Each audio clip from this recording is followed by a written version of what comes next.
Good morning, good afternoon, and good evening.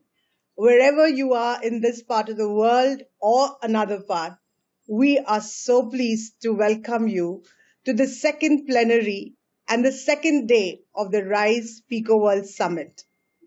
This summit is now the 12th edition of the RISE Pico World 2025.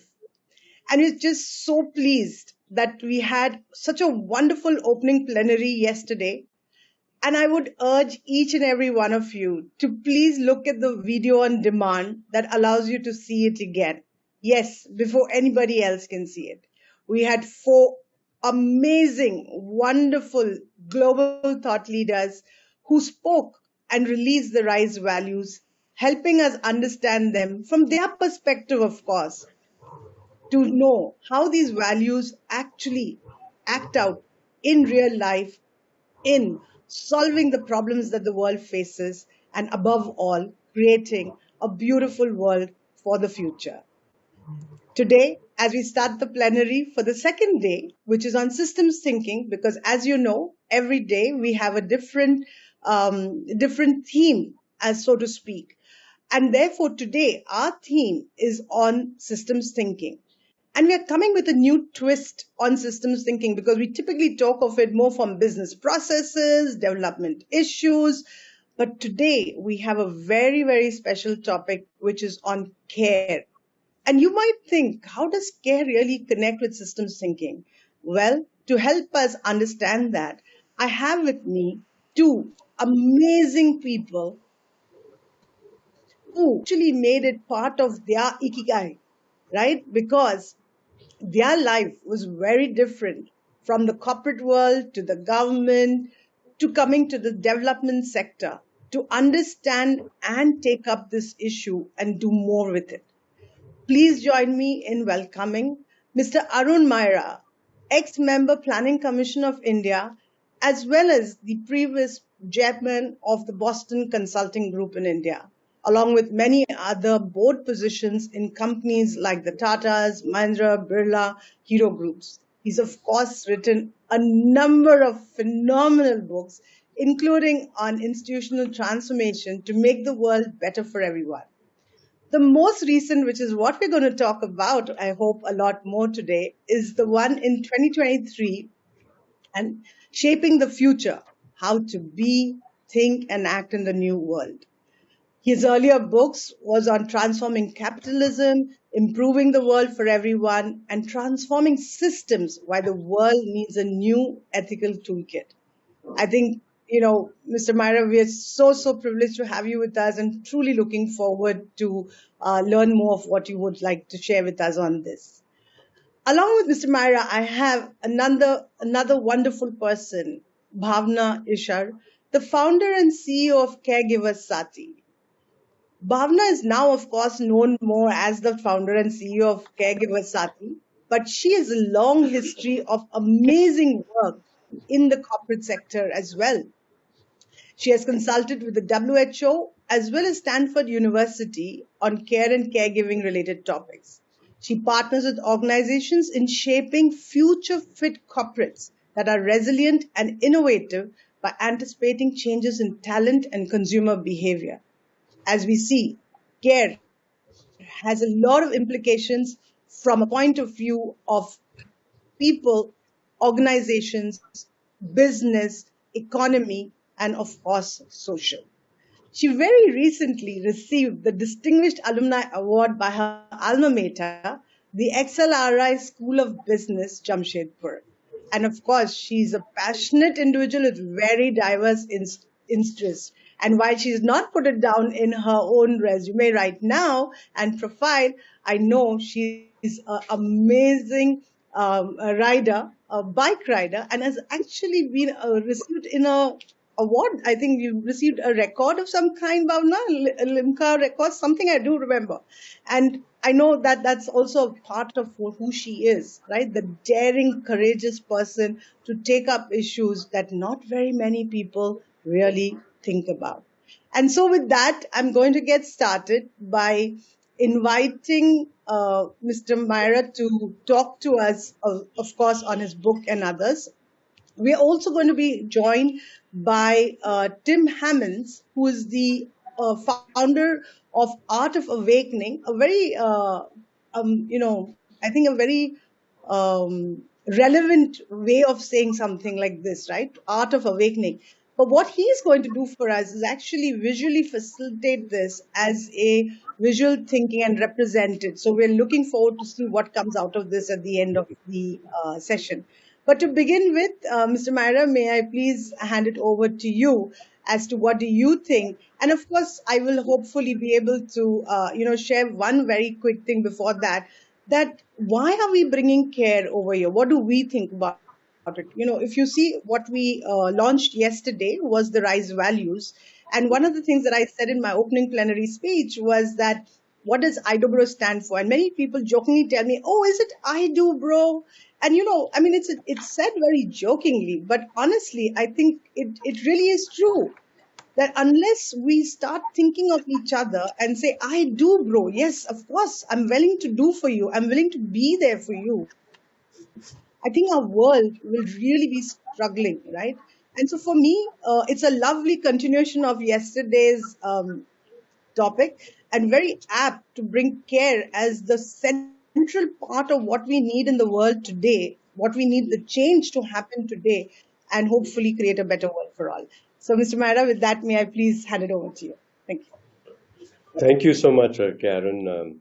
I just started to get to know you, and it's through Bhavna, who I've got to know very well, and I'm so pleased of the change that's come in my life by having got to know her quite deeply since the last year. So here I am with the two of you, and it's such a delight to be invited to talk about systems in the context of insufficient care in our societies. Now, what concerns me has been concerning me. You mentioned I've been in the Planning Commission, and that was already quite a while ago. I retired from there in 2014. And since then, I've been working with organizations in the civil society sector, as social entrepreneurs and philanthropists. And they are working on this issue generally of poverty, poverty of incomes, poverty of respect, poverty of care. So why is there persisting poverty in our country, my country, despite the very high growth? We're so proud of the fact that we are today the fastest growing economy and have been growing pretty well for many, many years in terms of GDP growth. And yet, we have persisting poverty in our country. We can't deny it. And we have increasing inequality.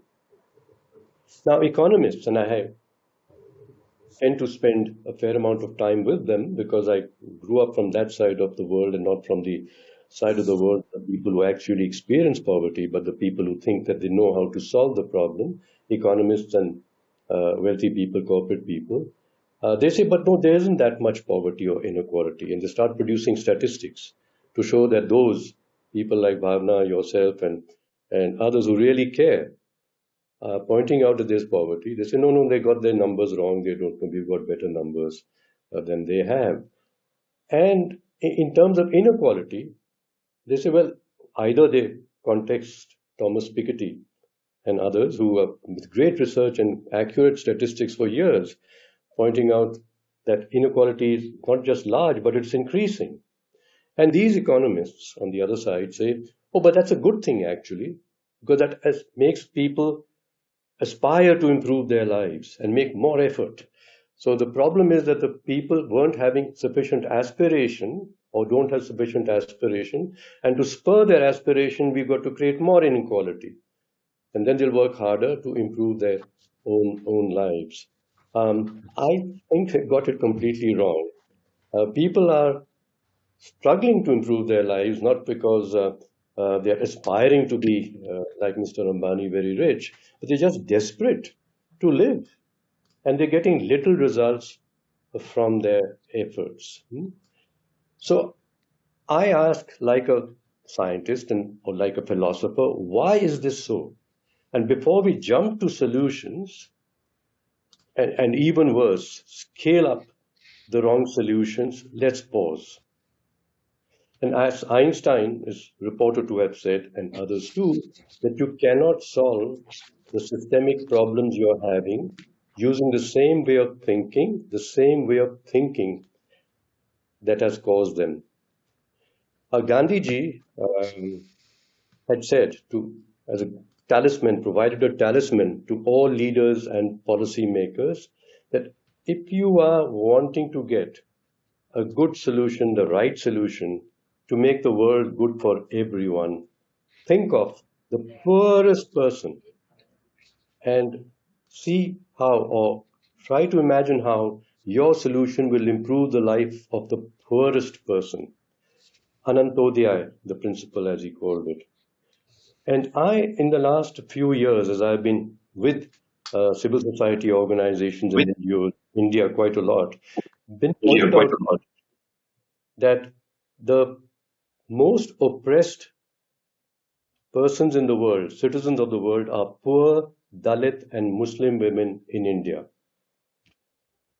And the numbers are there, but we don't understand people's lives through numbers.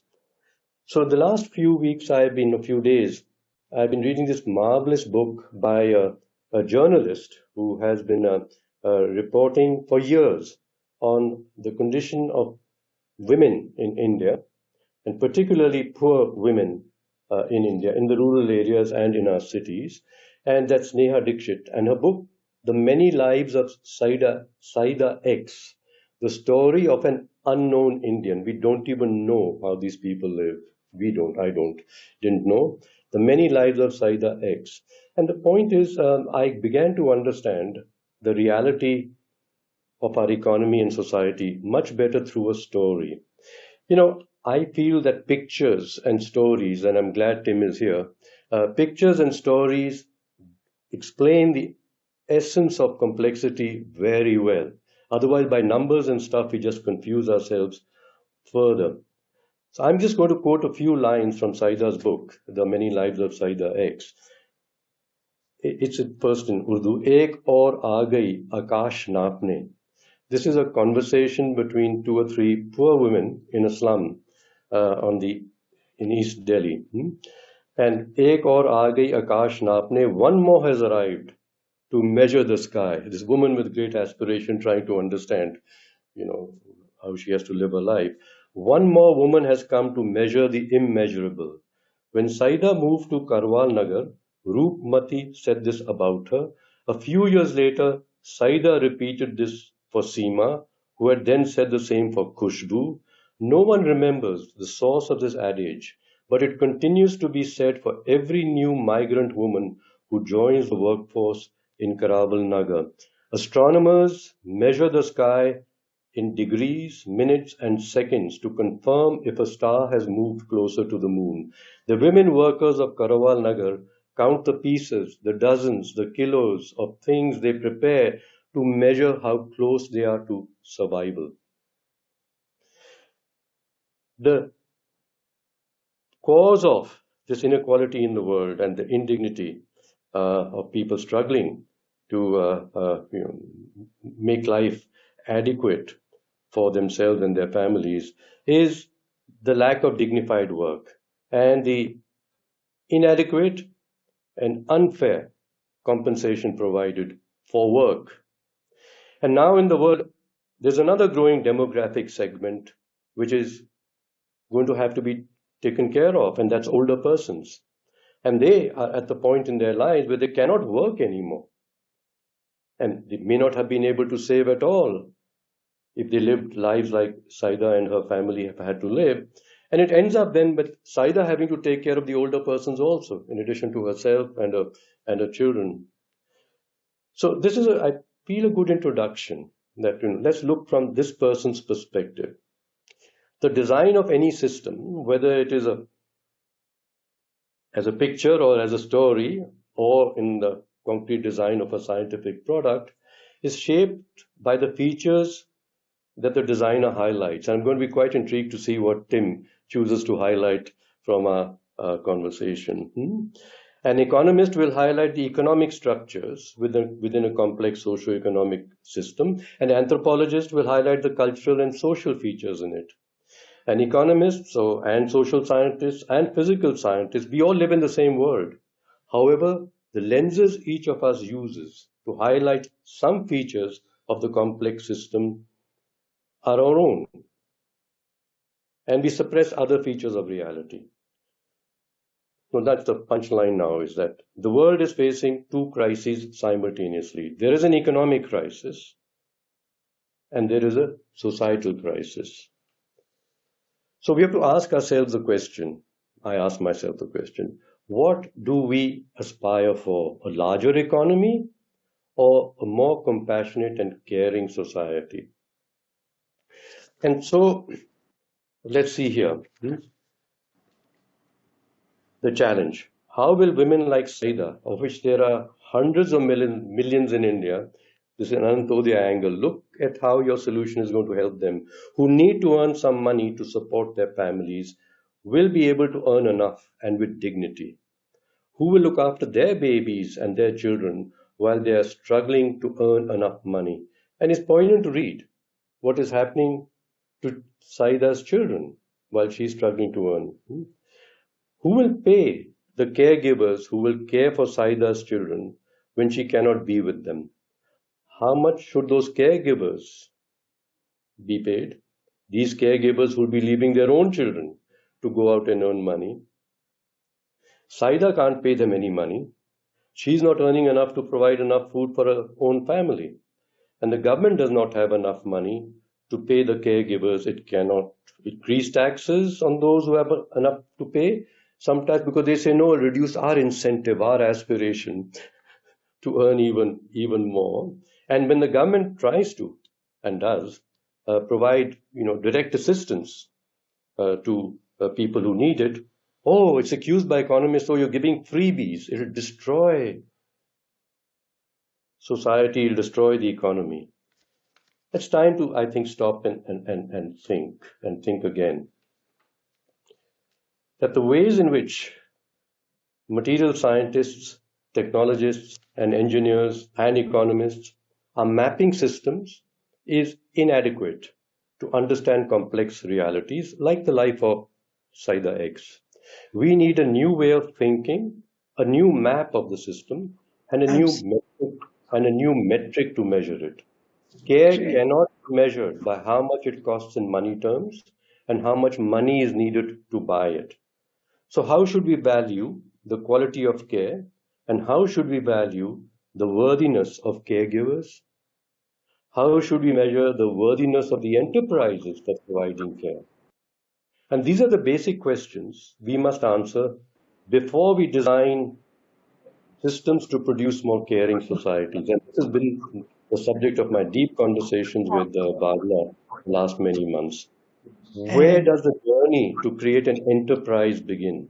It begins in the heart and the mind of an entrepreneur. It's an inward spiritual exploration of who I am and why I care. An understanding, therefore, of myself as a very small being within a complex system. This is systems being, the realization that I'm a being within a system. I'm a system and a being within a very complex living system. The next step is systems thinking, looking at the world through a systems lens to understand why the world is working the way it is. And with the map of the system in mind, and not the data necessarily, I can find a path to make the difference I want. This is systems thinking. Of course, I'll have to work with others to make a difference, to have impact. What form should our collective enterprise take so that we can work together towards our collective aspiration? And I call this systems acting. So, systems being, along with systems thinking and systems acting, these are the three disciplines that systems leaders need to learn and to practice. So, that's what my. amazing. Amazing. I must tell you something. Last year in the Jaipur Literature Festival. Exactly a year ago, I got this book signed by you, but at that time we didn't know each other. So I just No. very quietly got it signed. Thank you very much. And I went away. But today I have this privilege after 1 year to actually hear you telling me and talking about it. So thank you so much. World really works in very mysterious ways and beautiful ways to make things happen. That is what systems is also about, because the dots connect when you don't realize. It is because I read that book, and when Bhavna spoke to me, and I'm of course a great fan of Bhavna's work. I immediately, I mean, those dots just connect in a way that you don't think. And that's again all part of systems thinking. And we are, very happy that Tim is going to be showcasing this for us. So thank you very much, Tim. Over to Bhavna. Bhavna, we've heard what Mr. Arun Maira had to say about, systems being, systems thinking, systems acting. You have done all three and doing it over and over again to make this world better. Please, I would love to hear, what do you think we need to do and how are you going about doing it? First off, goose flesh moment, your your connection with Mr. Maira, Arun, as I have begun to call him without, across barriers very conveniently. I'm so grateful for that connection and the relationship over so many years. Thank you, Karen, for setting up this incredible platform. 11 years of doing this, no mean achievement. So many, many congratulations to you and your entire team.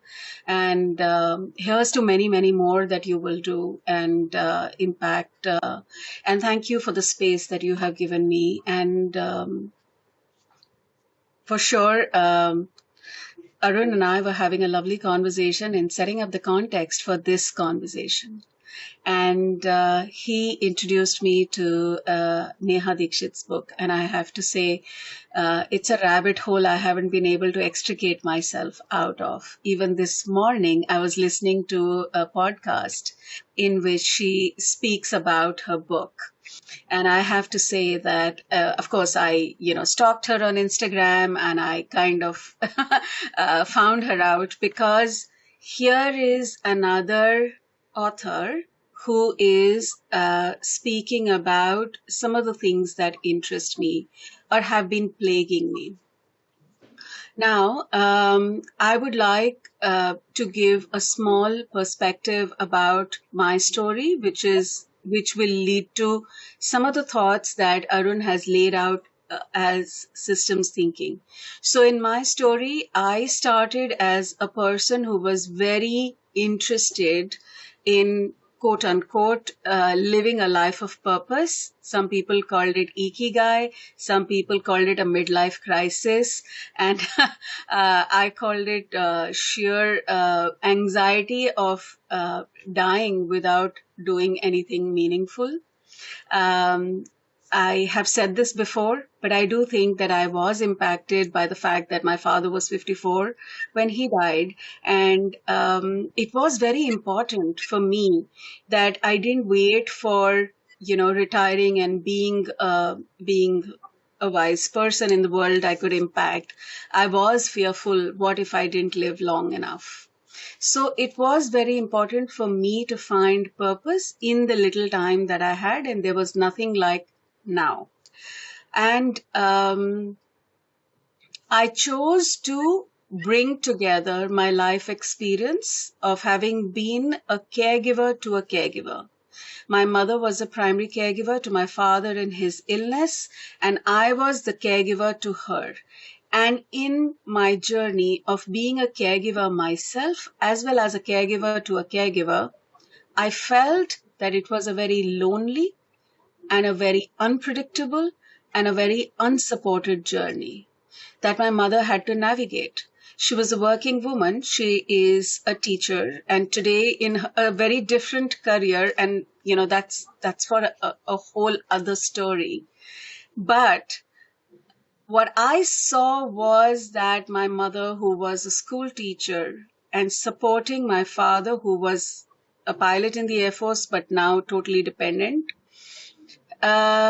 impacted my brother and I and my grandmother. And that gave me a very unique perspective to a caregiver's journey.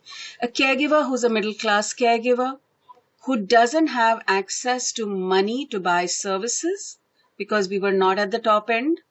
And we were also not poor enough that we could get the freebies or the social dole outs that a government would give.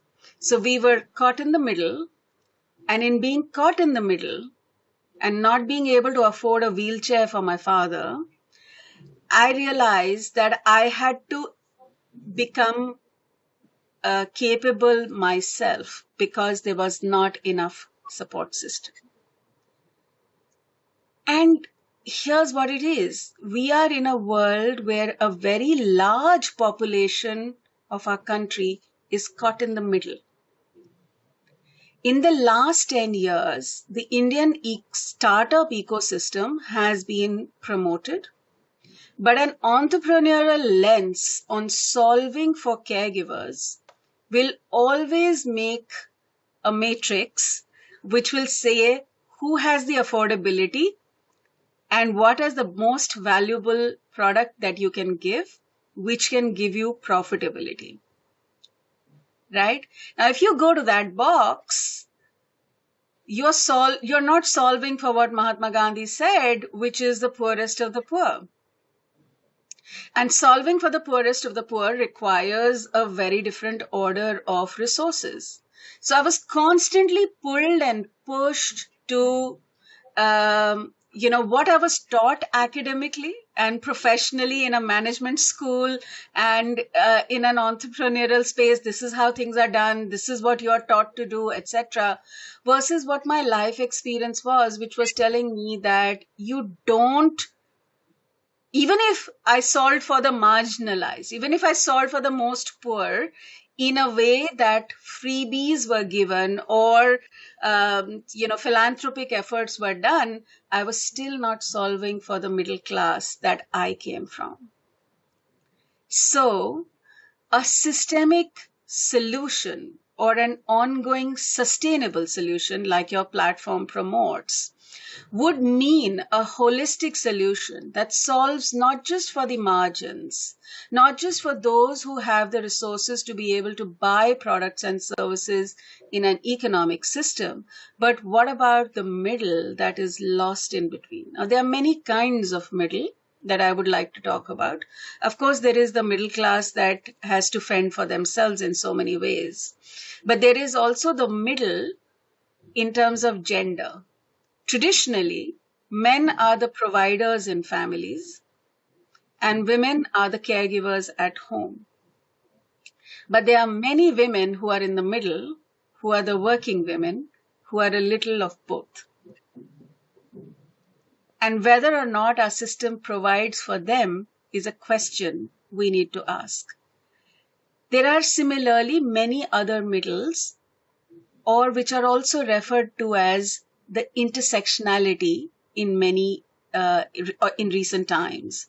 So are we not just looking at the system as a whole, but looking at the various kinds of intersectionalities? And here I would like to loop back to the book that Arun spoke about, because Neha Dixit makes a very compelling case through Saida's story of saying that India's story is about the intersectionality that Saida represents.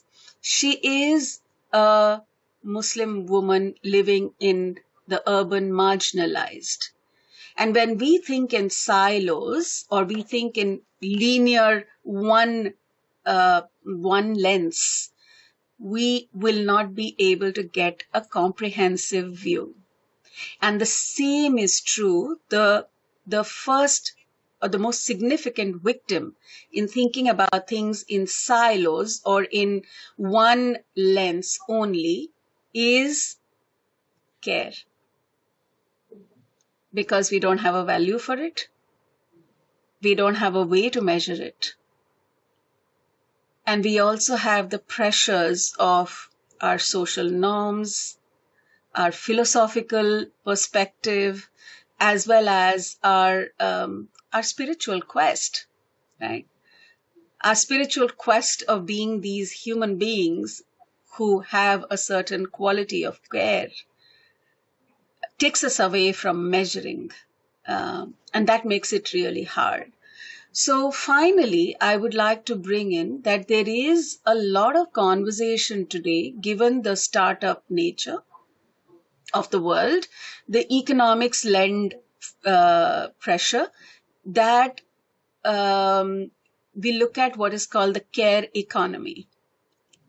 And as if the care economy will solve for this poverty of time, money, care, and dignity that Arun so eloquently spoke about. So the poverty of care or compassion needs to be solved for as much as the poverty of resources, and the care economy may not be the solution, is what I would like to say, and take a pause now.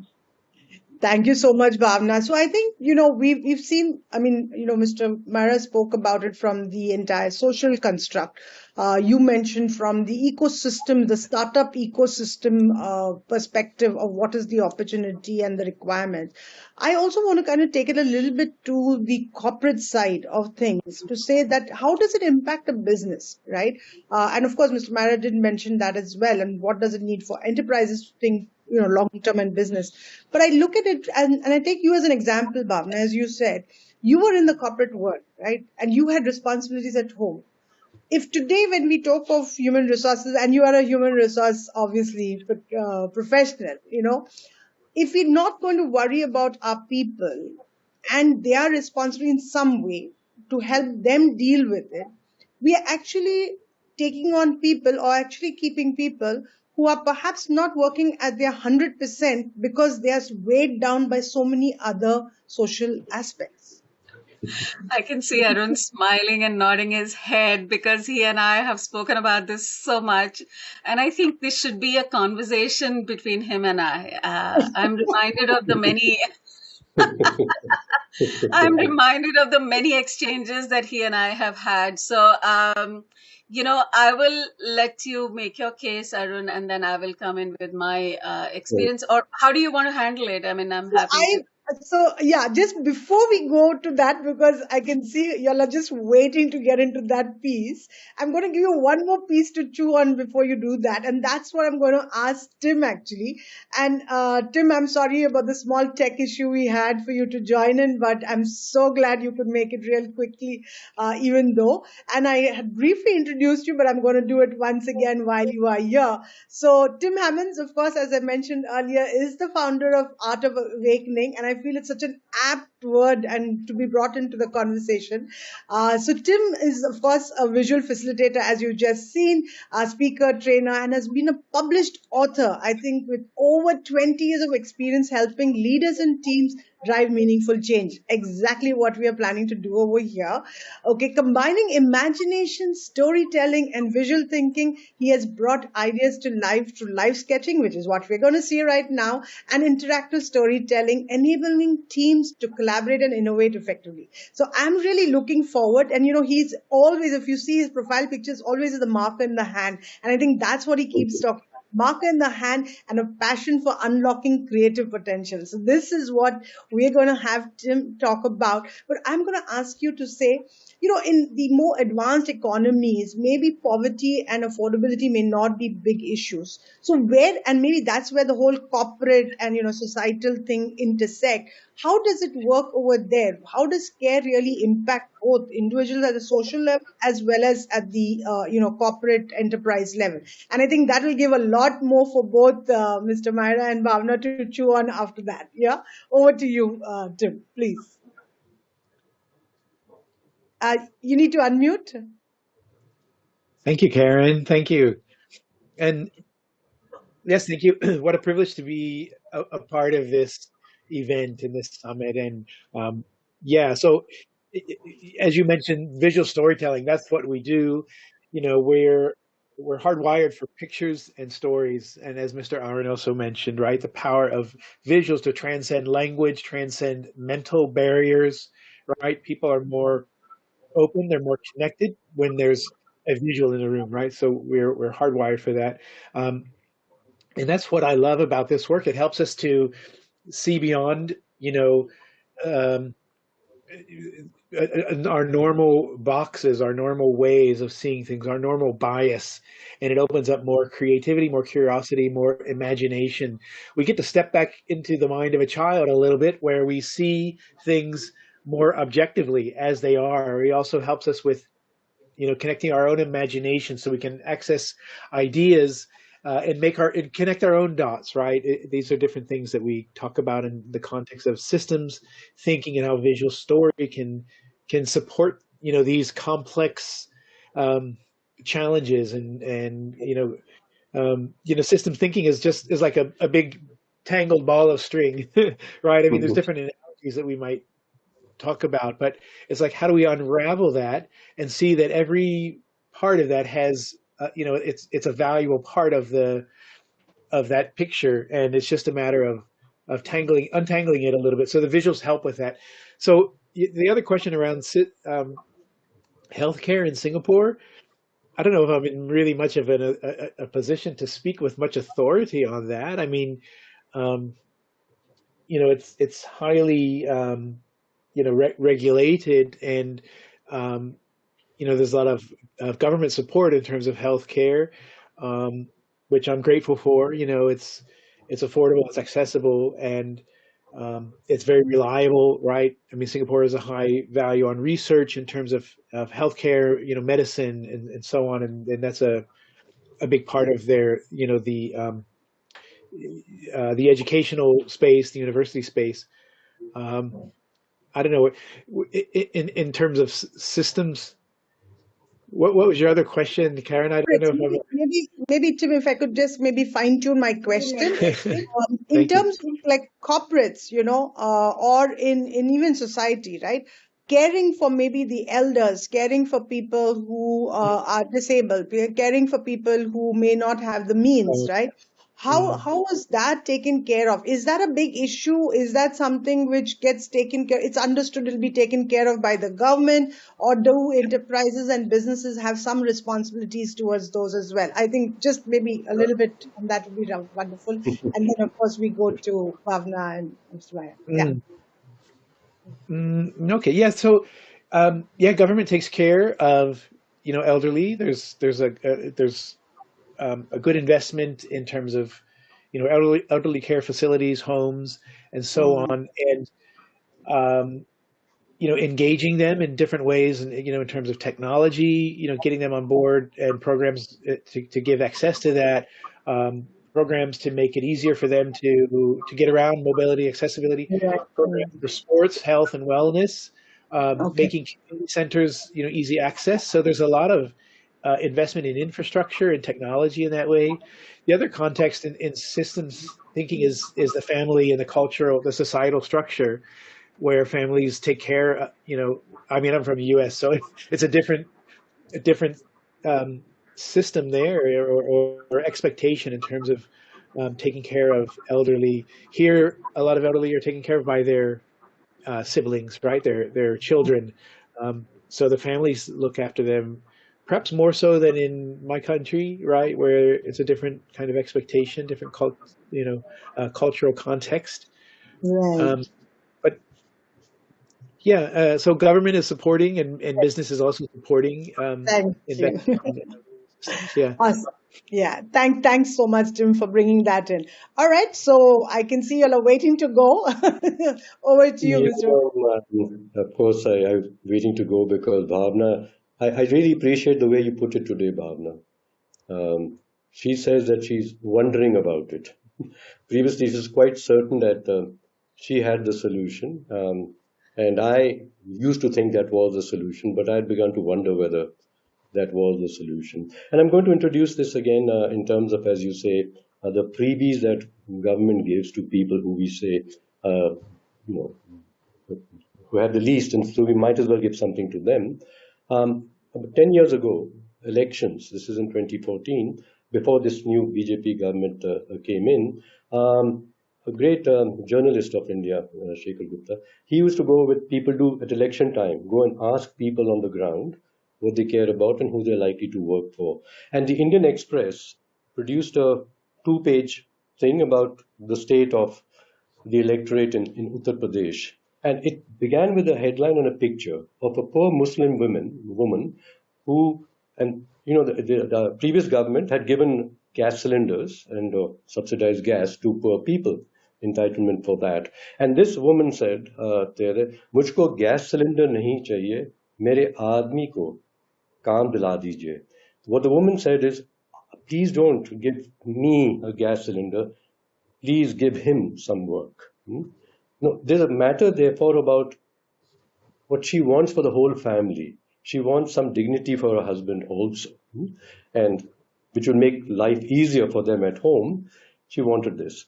So this I learned, then subsequently kept inquiring into the world of philanthropy, why they do what they do and what they're doing, are they sure it's right?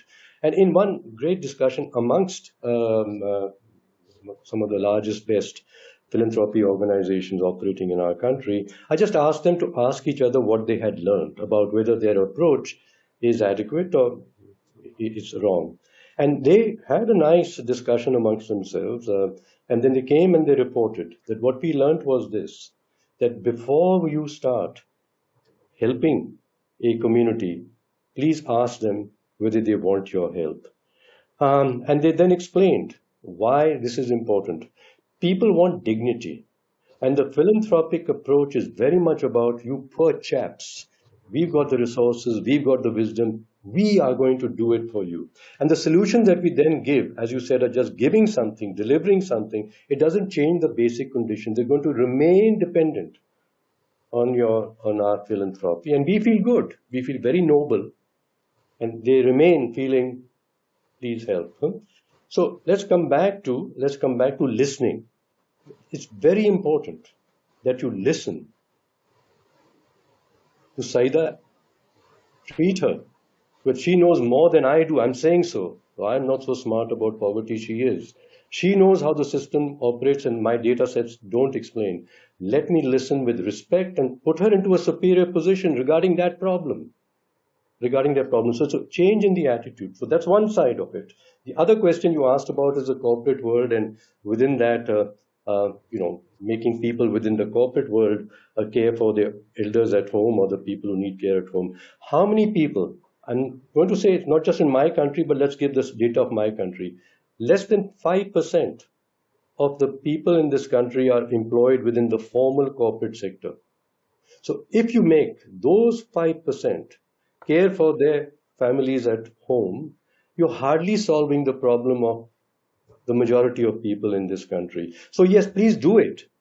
Please do it. But don't think you're addressing the question about a fair world for everybody. This again is the point I find. That's an easy thing to do, by the way, and Bhavna mentioned this why. You have your networks there. Those people, they want their employees to feel better inside their organization. They're not doing it for the sake of the older people outside or the children outside who need care. They're doing it for their own productivity. So they will just get you as professional HRs to evaluate that if I do this, how much did the productivity improve? By surveys, how much were people committed to the work? So you see what I'm saying? Step back, and look at the picture. And to Tim's point, when people ask me for years, please introduce us to systems thinking, and they think there'll be a lecture and there will be some introduction of system dynamics and the loops and the diagrams. I just start by asking them, okay, they describe some problem, the situation around themselves, could be in the corporation only. And I say, give me a picture, make a picture of it. I'm giving you 3-5 minutes, here's a marker, here's a thing. Each of you make a picture. Now, generally, corporate types, and especially the men, say, what pictures got to do with understanding a problem? And if there were women in the room, they'd feel happy that, thank goodness, someone is allowing us to express it our way. And as to Tim's point, children do this naturally. They are systems thinkers. We then teach people to think in narrow silos and boxes and look through data. Children see reality. They understand how systems work. Absolutely. So methodology is how you introduce systems thinking, plus Absolutely. doing when you want to say, what is my thinking? My thinking is represented in the picture that I make. Of Absolutely. course, I thank think, you. one of the things that we do when we tell people just something very similar, draw it, but I try to get them to do it as a circle of concern. So they start, really, like you said, otherwise they just don't understand what does picture have to do with it. So, we are really running out of time, how quickly time flies. But Bhavna, I definitely want to give you a chance because I think you're waiting to be on the whole corporate and employee productivity point of view. So please, over to you. I think the exchange or the important point is that while corporates are probably a small section of the society, and corporates will have a primary orientation to say that I'm here for profitability or maximizing profits, and I'm not in the business of care or compassion. And we are seeing some of the things around those founders are valued who have a lot of money, not necessarily a lot of compassion or a sense of equity in the world, right? I don't have to take names, but we are seeing that. Now, there is a certain driving force for an entity like a business or a corporate entity. In balance, it is great, but it tends to be dysfunctional, or in its extreme, it tends to be what? And it tends to be something. Now, if we are solving for care or compassion, while it can at best be a very small sliver of the problem, uh, and a convenient point to start for someone like me, because Arun mentioned that that's my experience, that's where my networks are, that's where I can influence, that's where I can get the conversations going. But for sure, I have to keep my eyes on the prize.